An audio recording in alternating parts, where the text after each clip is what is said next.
Yorùbá ẹ wá wò ìrẹ́pọ̀ gbogbo ọmọ Òwu àwòkọ́ṣe rere ni wọ́n jẹ́. Òwúkúta là ń lọ, Òwúkúta là ń lọ nílé ọba Mágàmá Adékúnlé Oyèlúdé Olówú Òwúkúta. Àlóró ọ̀rọ̀ lẹ́nu bíi ti kábíyèsí ọ̀rọ̀ tó dé. àìrè ni mí ọmọ yẹkuyẹku. kábọ̀ ọmọ yìí. ọ̀gẹ̀dẹ̀ ni mí ọmọ yẹdùyẹdù. gọ́ọ̀n. eyín tó ń fún pẹ̀ bí ẹ̀gbọ̀n òwú nìyí ọmọ yẹnuyẹnu. mo kí ọ kí ọ. mo tún kí gbogbo ọmọ Yorùbá pátá. wọ́n ní o. gbogbo ọba aládé pátá ẹ̀ tẹ́tí sí mi. pátákó ogodo. ẹ̀yin tọrọ èdè àtàṣà Yorùbá kálá rẹ̀ súnmọ́ tòsí. ó mú ilọ́kàn. gbogbo ẹ̀yin tẹ́ fẹ́ kí Yorùbá wà lómìnira. pé ká sọ ma ẹ̀yin pa tẹ́ rẹ. rò pé Yorùbá ò lè fẹnu kò láéláé. ṣe ni kẹ́ wá nǹkan fìdílé kẹ́ wá fi tígbéyàwó ọ̀rọ̀. ẹ jẹ́ ká jọ wá kọ́ ẹ̀kọ́ lára Olówú Òwúkúta. ọba Adékúnlé Oyèlúdé Mágàmá. sọmọdé tó bá mọwọ́ wẹ̀ yóò bá gbàjẹ́. ìsìn tó bá bọ́dẹ̀rìn yóò mú jẹ yó. ibi abámọ̀lúdé làákè ló mọ̀. Òwúkúta mo dé mo rí nǹkan àrà. mo rí ntọ́jọ́ mi lójú tó wù mí lórí yeye. ṣé gbẹ́gun ẹni bá jóore ìdùnnú ni fátọ́gùn. ìtàn èlò lèmi ń bá a lọ. kí n tó bá wọn bí wọ́n gbé fodó ìrẹ́pọ̀ jẹun. Òwu National Convention àgbáríjọ gbogbo ìṣẹ̀dálẹ̀ ọmọ Òwu pátá ẹlẹ́ẹ̀kọkàndínlọ́gbọ̀n irú ẹ̀. àkòrí wọn pè ní harmony in Òwu polity a recipe for Nigerian unity. àtọmọ orílẹ̀ Òwu àtọmọ Òwu Ẹ̀gbá àtọmọ Òwu Ìjẹ̀bú àtòwu Òkúta gbogbo wọn ni wọ́n máa kóra wọn jọ. bí gbogbo ẹ̀yà Yorùbá bá ń ṣe bẹ́ẹ̀ ṣé ò ní dùn. ṣé ìrẹ́pọ̀ tó kúnná ò ní jọba láàrin wa. kí Ẹ̀gbá Abẹ́òkúta ó pe tàwọn abúlé Ẹ̀gbá Èkó tìjẹ̀bú àwọn Ẹ̀gbá tí ń bẹ nìbàdàn kíjẹ̀bú ṣe bẹ́ẹ̀ gẹ́gẹ́. Ìgbómìnà Èkìtì Òkun ní ìpínlẹ̀ Kwara Ìjẹ̀bú Ifẹ̀ Ìjẹ̀bú Mùṣín Ẹ̀rìn Òkè Ẹ̀rìn Odò kí gbogbo Èkìtì ó dèkìtì parapọ̀. gbogbo ogun tó dojúkọ ìran Yorùbá ńlá bá rí jàlájà ṣẹ́gun ṣùgbọ́n Ẹ̀gbá ò bá bá Ẹ̀gbá dòṣe tíjẹ̀bú Jẹ̀ṣà Ìpẹ́tù Jẹ̀ṣà ìlókò Jẹ̀ṣà ọmọ tó so wọ́n papọ̀ mọ́ Iléṣà tó jẹ́ wípé ìjà lè là ń gbọ́ káàkiri àwọn ìlú kan ni mo ṣe ní ẹ wá kọ́ ìṣe lára àwọn Òwu parapọ̀ tá a pọ́nlé pè ní Òwu National Convention pẹ̀lú akọ iṣẹ́ látọwọ́ Royal Union of Òwu People wọ́n dá a sílẹ̀ lọ́dún 1972 ọba Adékúnlé Mágàmá ló wá gbé e lọ sí next level. ìwọ̀nyí ni àwọn ọba aládé tọ̀tàn mọ́ orílẹ̀ Òwu aláyélúwà ọba Ahmed Adékúnlé Oyèlúdé Mágàmá Olówú of Òwúkúta òní olùgbàlejò àti alága ìgbìmọ̀ lọ́balọ́ba fún gbogbo orílẹ̀ Òwu pátá aláyélúwà ọba Dr. Olúsànyà Dòsùnmú Olówú Òwu Abẹ́òkúta tìpínlẹ̀ Ògùn ń bọ̀ níbẹ̀ ọba Daoud Akínlábí Olówú of orílẹ̀ Òwu ìpínlẹ̀ Ọ̀ṣun ń bọ̀ níbẹ̀ ọba Engineer Michael Olówú Òwu Ìjẹ̀bú ìpínlẹ̀ Ògùn òun náà ó wà níkàlẹ̀ ọba Dr. Gabriel Adéwọyè Olówú of Òwu Ìṣin ìpínlẹ̀ Kwara ó ń bọ̀ níbẹ̀ ọba Mukaila Abájọ Olówú Ìjé Òdólówú Ìjẹ̀bú ìpínlẹ̀ Ògùn ọba Nelson ọba Yẹmí Adérẹ̀mí Ògúnlárí Olówú of Òwu Ìkòsì ìpínlẹ̀ Èkó ń bọ̀ níbẹ̀ ọba Mádójútìmí Ajíbóyè Olówú of Tiremu ìpínlẹ̀ Ọ̀ṣun ọba Ọlánrewájú Ògúnnúkàn Olówú Òwu Gbáwójọ Lagos State ọba S.O. Ògúnlẹ́yẹ Olówú of Ìlẹ́mọ̀wú ìpínlẹ̀ Ọ̀ṣun ó wà níkàlẹ̀ ọba Muhammed Àkànwó Olówú of Òwu Ilé ìpínlẹ̀ Ọ̀ṣun ọba M.A. Adédèjì Olówú of Òwu Èpè Iléṣà ìpínlẹ̀ Ọ̀ṣun ń bọ̀ níbẹ̀ ọba Kamarudin Sanni Olówú of Òwu ọba Lọ́yàn ìpínlẹ̀ Kwara ọba Adémọ́lá Wàsíù Ṣóbọ̀wálé Olówú of Òdólówú Ayépè ìpínlẹ̀ Ògùn ọba Abdulgafar Ọlásùnkànmí Tìjání Tijani aláwòwò of Àwòwò ìpínlẹ̀ Ògùn ọba Abdulsemiu Adéwálé Ògúnjọbí olórílé of Orílẹ̀ Ifọ̀ Ògùn state ọba Olúfẹ́mi Ògúnlẹ́yẹ Tòwúladé of Akínálé ìpínlẹ̀ Ògùn ń bọ̀ níbẹ̀ ọba Jimoh Rasaq Fámúyíwá onípápá of Pápálán tó ìpínlẹ̀ Ògùn ń bọ̀ níbẹ̀ o ọba Olúwaṣeésìn Àjàní Ògúnmúyíwá Eléjò of Ijó ìpínlẹ̀ Ògùn ọba Abíọ́bákútà òfin Ọ̀ṣunrìndé Alábalabi of Owó Abalabi ìpínlẹ̀ Ògùn ọba Fákáyọ̀dé Fálùadé Olú of Ìbògùn Balógun ìpínlẹ̀ Ògùn ọba Ọ̀ṣuntógùn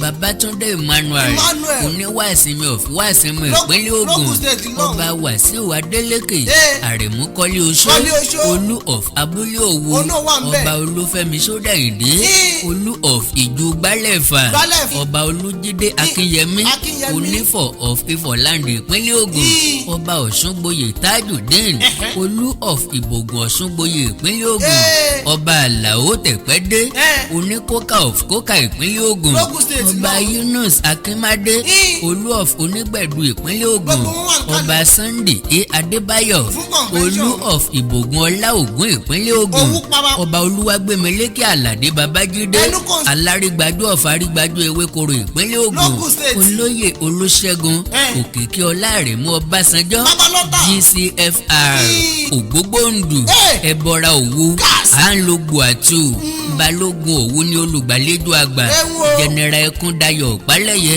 MNI retired ní National President Royal Union of Owo People Prince Dàpọ̀ Bádéjọ ní National Publicity Secretary Prince Ṣẹ́gun Adéyìgbé ní Chairman LOC His Excellency Governor Isiaka Gbóyèga Oyètọ́lá ní àlejò pàtàkì ọba aláyé ọjọ́ náà ní bàbá wa Jẹ̀gbẹ̀nẹ̀ bí àti àkún His Imperial Majesty Àrólé Oòduà Ọọ̀ni Babátúndé Àkàndé Adéyẹyẹ ní ìtàn Ògúnwùsì Ọ̀jájá kejì Ọ̀jájá tó fìdí ọlọ̀tẹ̀ jálẹ̀ òrìnkìlẹ̀ ó mìtìtì ayékétí ogun ìtírí ogun ọlẹ́sìn márùndínlógún mẹ́jọ ń joko mẹ́jọ ṣaláìrí jẹ ọ̀pọ̀ aṣíwájú ilẹ̀ Òwu ló máa wà níkàlẹ̀ bíi ẹnjìnìà Lérè Orí Olówó Mọ́gàjí Òwu Ìwó ìpínlẹ̀ Ọ̀ṣun Alhaji Teslim Abiodun Olúgbòde Mọ́gàjí Òwu Ìbàdàn Alhaji Chief Aro Lawal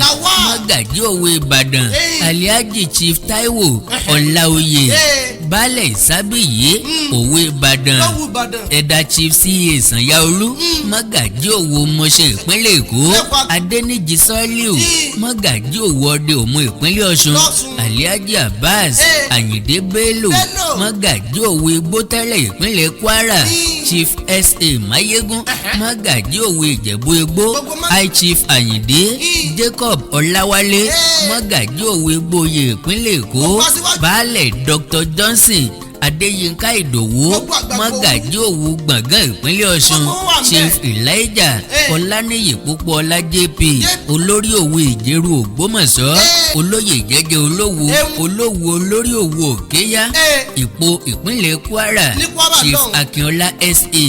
Mọ́gàjí Òwu Mọ́sáfẹ́jọ́ Badagry ìpínlẹ̀ Èkó lọ́hùn Alhaji Chief Mudashiru Adébísí Akínbádé Mọ́gàjí Òwu Ọ̀gbàgbà ìpínlẹ̀ Ọ̀ṣun Chief David Ìlàrí Ogun Baálẹ̀ Ajẹ́rẹ̀gú Òwu Ìkòsí ìpínlẹ̀ Èkó ọjọ́ Ẹtì ọjọ́ 4 oṣù kejìlá ọdún 2020 ńlẹ̀ tó ti gbéra sọ ìlú Òwu Kútà ó gbàlejò kọ̀sẹ́lẹ̀ rí aago 10 òwúrọ̀ sí 12 ọ̀sán ńlá àwọn àlejò jàǹkànjàǹkàn ó ti máa wọ̀ lókẹ̀tíkẹ̀tí fi orúkọ sílẹ̀ ní convention center aago 12 sáago 1 ọ̀sán ńlá bẹ̀wò sílẹ̀ kan ṣẹ̀ǹbáyé tí ń bẹ ní Òwu Kútà aago 1 sáago 2 nírun Jímọ̀ ní Kútà Central Mosque aago 2 sáago 3 ńlá jẹ́ńjẹ́ ọ̀sán 3 sí 4 lètò àwọn ọ̀dọ́ ó gbìnàyà aago 4 sí 6 ìrọ̀lẹ́ làwọn ọba aládé pẹ̀lú nẹ́ẹ̀kì àwọn ò fikùn lukùn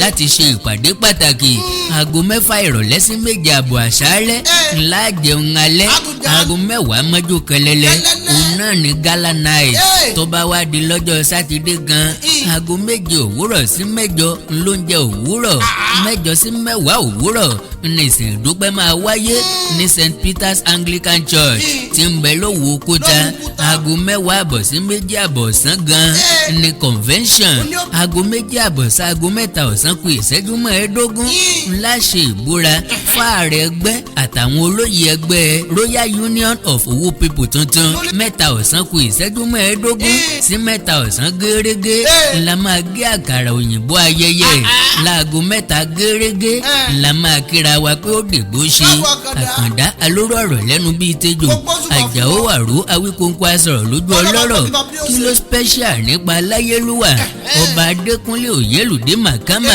olówó of Owu Òkúta tí ń dábí ẹdun the chairman Supreme Council of Owu Obas kì í ṣe ní àyín ni wọ́n ti tú pẹrẹpẹrẹ ọ̀rọ̀ wọ́n sọ̀tàn Owu Òkúta nínú rẹ́kọ̀dù tí ń bọ̀ lọ́nà wọ́n sì jẹ́ kẹ́ ẹ mọ̀ ta ni olówó Òkúta ọba tó sọ gbódilé sọ̀gbẹ́dìgboro kábíyèsí Aláyélúwà tó sáàtàn dọjà ẹ láìkì kẹ́ fọ́lù péjì mi lórí Facebook Àkàndá ọ̀rọ̀ Awíkóńkó ẹ sọ̀scribe sí YouTube channel mi Àkàndá ọ̀rọ̀ Awíkóńkó live ẹwà èdè Yorùbá TV akọ́mọlédè Yorùbá TV òwe Yorùbá TV àṣà Yorùbá TV pẹ̀lú Àkàndá ọ̀rọ̀ Awíkóńkó oríkì Yorùbá TV wake up with Àkàndá ọ̀rọ̀ Awíkóńkó níbi tá a ti ń ṣàlàyé ẹ̀sìn ní kórìíta kò yé mi àti bẹ́ẹ̀ bẹ́ẹ̀ lọ bẹ́ẹ̀ bá wá ní nǹkan pàtàkì tẹ́ ẹ fẹ́ bá mi sọ ẹ já sọ̀rọ̀ lórí WhatsApp +1 937 969